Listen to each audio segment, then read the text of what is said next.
Breaking the cycle of emotional immaturity begins with a single deliberate choice, setting a boundary that you uphold not just with your words, but with your presence. When you finally decide that you are done absorbing what doesn't belong to you, done explaining yourself to people who don't hear you, done shrinking so others can stay comfortable, something powerful happens. People who were used to the old version of you suddenly realize that you're no longer willing to play the same emotional role. And it's not because you've become colder or distant. It's because you've become clearer. In this moment, the energy shifts. You're not reacting out of frustration anymore. You're responding from a place of inner authority. And when you do that, people notice it immediately. They may not say it out loud, but they feel it. They sense that something in you has grounded itself, rooted itself, strengthened itself. You're no longer a participant in emotional chaos. You've stepped into emotional independence. This kind of boundary isn't loud. It's not dramatic.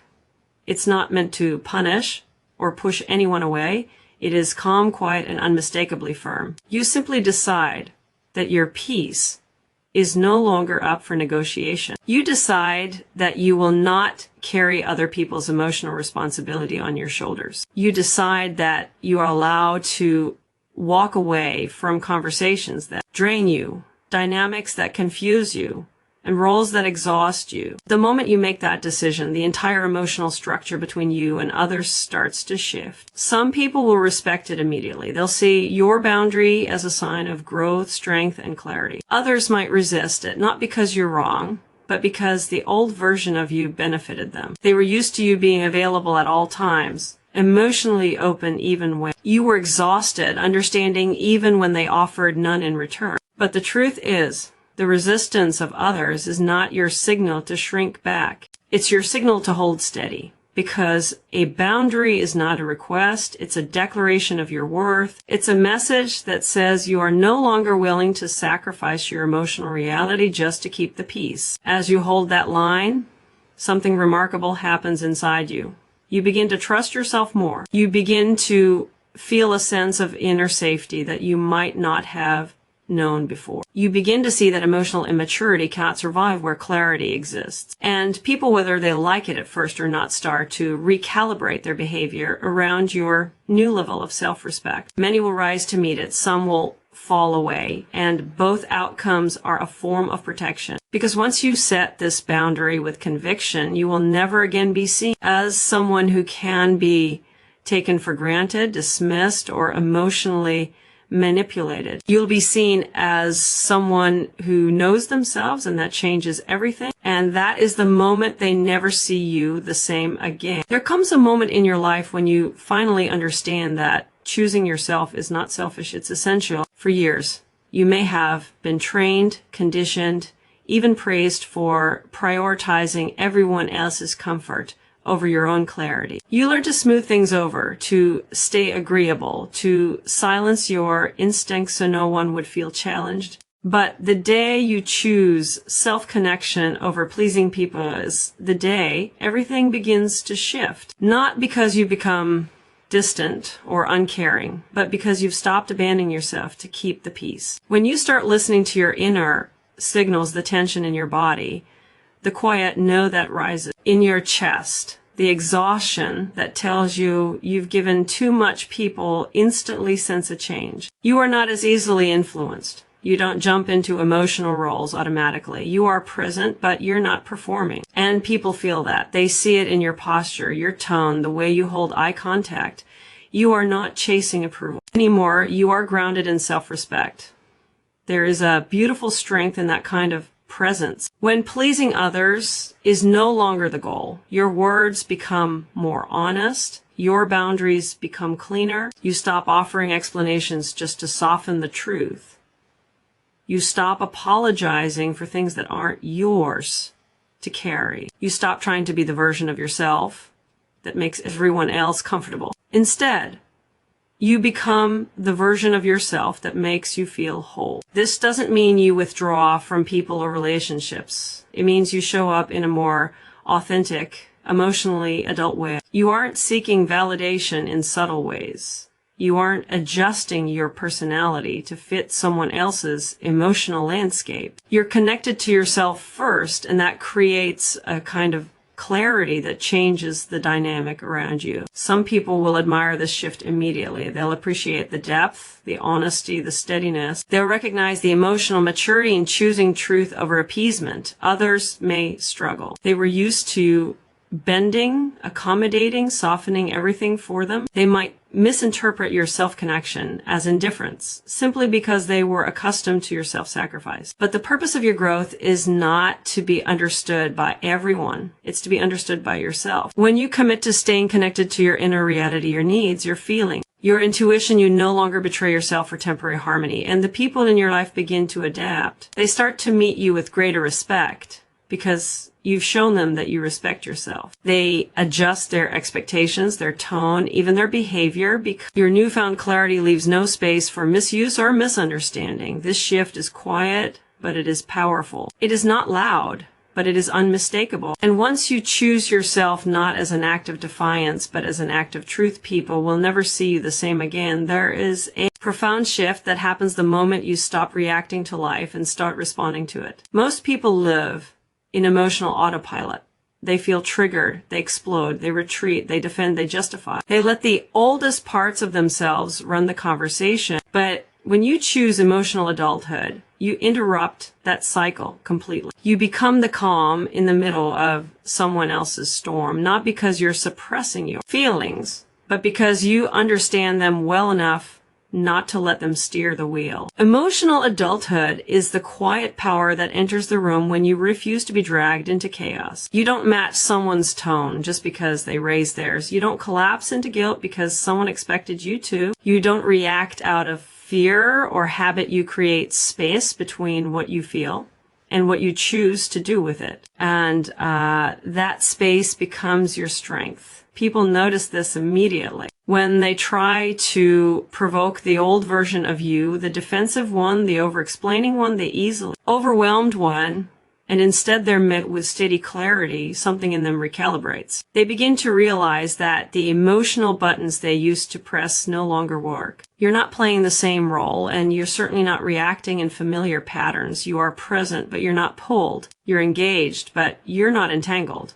This kind of presence makes others pause. It forces them to confront the difference between their chaos and your calm. It shows them that you are no longer governed by old wounds, insecurities, or emotional reflexes. And that realization changes how they speak to you, approach you, even argue with you. Because emotional immaturity needs reaction to survive, but emotional adulthood doesn't give it any fuel. This doesn't mean you swallow your feelings or pretend everything is fine. It means you express yourself with intention instead of impulse. You say what needs to be said without weaponizing your words. You choose tone over tension. You choose clarity over control. You choose truth over theatrics. And in doing so, you place yourself in a completely different emotional category. Some people will find this deeply inspiring. Others may feel intimidated, simply because your steadiness exposes their instability. But your job isn't to shrink your strength to make others comfortable. Your job is to maintain your emotional center even when someone else loses theirs. Because it's in that moment when someone expects the old reaction, receives the new response, that they begin to see you differently. This shift is the hallmark of emotional maturity. You stop mirroring others, people's storms, and start anchoring yourself in your own inner weather. And when you show that level of self-mastery, people cannot unsee it.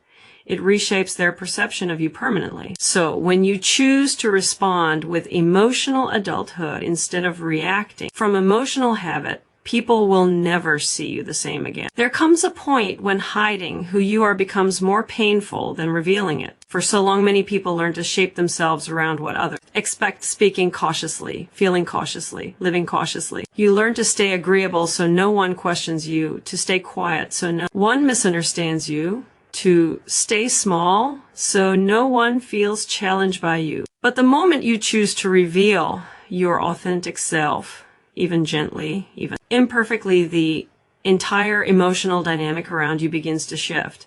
Authenticity isn't about being dramatic or confrontational. It's not about proving a point or demanding recognition. It's about allowing your inner world to match your outer expression. It's about letting your truth breathe without decorating it, diluting it, or apologizing for it. When you finally speak from your core instead of from fear, people feel it instantly. There's a different kind of strength in your voice, a different level of calm in your presence, a different clarity in your eyes. It's almost surprising to people who are used to the edited version of you, the version who avoided conflict by staying vague, the version who pretended everything was fine, the version who swallowed emotions to keep relationships smooth.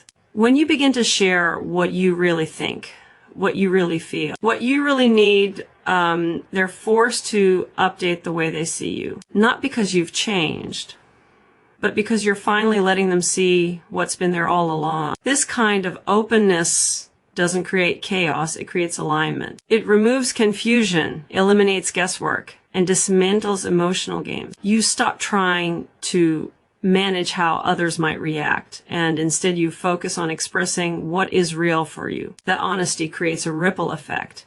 Conversations become more direct, relationships become more balanced, expectations become clearer, and even if your authenticity disrupts old patterns, it also reveals the relationships that were never built on truth to begin with. Some people will embrace this version of you. They'll feel relieved by your clarity. They'll support your emotional transparency because it invites them to be more honest too. But others may struggle, not because your authenticity is wrong, but because your honesty removes the comfort of their illusions. They preferred the version of you who filtered yourself for their convenience. They might react with surprise, discomfort, or even resistance. And yet, that reaction is part of the growth. It shows you who values the real you and who valued the performance. And for the first time, you are no longer willing to perform. You are willing to be seen. When you speak without fear, people recognize a deeper strength within you. When you share your truth without apology, they understand that your identity is no longer negotiable. When you show up authentically, they learn that you will no longer disappear into someone else's expectations. And that is the moment they never see you the same again. There comes a moment when you look at the pattern of your relationships and realize something isn't balanced. You notice you're always the one giving the reassurance, offering the understanding, carrying the emotional weight. You're the one checking in, smoothing things over, holding people together. While no one seems to notice when you're tired or overwhelmed, and for a long time, you might convince yourself that this is just who you are, caring, patient, strong. But eventually you realize it's not strength, it's imbalance. It's you participating in one-sided emotional relationships that quietly drain you. The shift begins the moment you decide not to play that role anymore. Not out of bitterness, not out of anger, but out of a deep sense that your emotional life deserves reciprocity. When you take a step back, when you stop being the default caretaker or fixer, something powerful happens. People start to see the truth. They see the gap between what they took from you and what they gave. They see how much they relied on your stability while offering very little in return. This withdrawal doesn't mean you stop caring. It means you stop carrying. You stop leaning into relationships where the effort is always uneven. And you start leaning toward connections where both people show up. When you no longer rescue someone from consequences, they have to face themselves. When you stop cushioning their emotional reactions, they have to learn emotional responsibility. And when you stop being endlessly available, they finally understand that your presence was not guaranteed.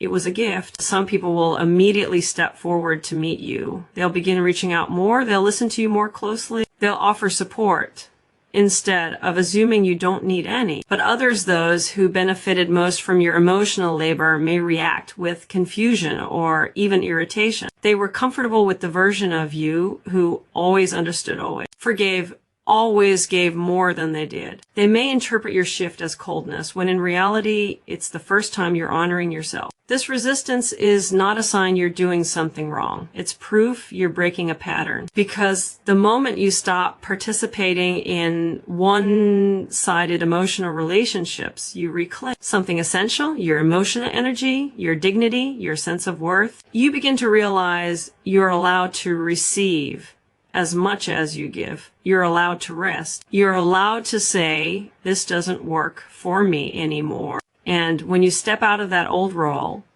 the emotional air around you becomes clearer. You see who is capable of meeting you with balance. You see who respects your boundaries. You see who valued you only for what you provided. The truth rises to the surface, and while it may feel uncomfortable at first, it is unbelievably freeing. This shift doesn't just change your relationships, it changes how people see you. They no longer see someone who can be leaned on endlessly without ever leaning back. They see someone self-aware, someone whose time and energy matter, someone who will not disappear under the weight of other people's needs.